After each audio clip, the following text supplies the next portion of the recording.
ছেড়ে দাও আমাকে। বস, আপনি হাগার সময় সে দেখে ফেলেছে। সে আমার পিছন দেখে ফেলেছে।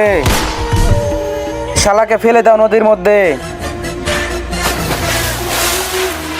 আরে আমি জিন্দা কিভাবে হয়ে গেলাম? আমি বাঁচিয়েছি তোমাকে। তো এখন তোমার কোনো ইচ্ছে থাকলে বলো আমাকে, আমি তোমার ইচ্ছা পূরণ করে দিব। আমাকে গুন্ডারা মারছিল, আমি এখন তাদের প্রতিশোধ নিতে চাই। এই বয়ামের ভিতরে দানব আছে, তাকে এখান থেকে বের করার পর প্রথমে যার নাম বলবে তাকে সে মেরে ফেলবে। সালে এবার হাঁটতেছি, কেউ যেন না দেখে। নাম বলো, কাকে মারতে হবে? আব্বে ওই গুন্ডাগুলোর নাম কি যেন রে? তাড়াতাড়ি নাম বলো। আরে এত বড় দানব! আরে আমার বেটা, ভাগ বেটে, ভাগ নিতেশ।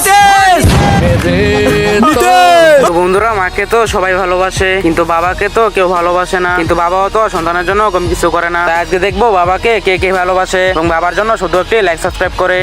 আরে বাবা, তুমি আমার নাম কেন নিলে? আব্বে তুই তো এখন গেলি রে। ये दानव मेरे बेटे को खा गया।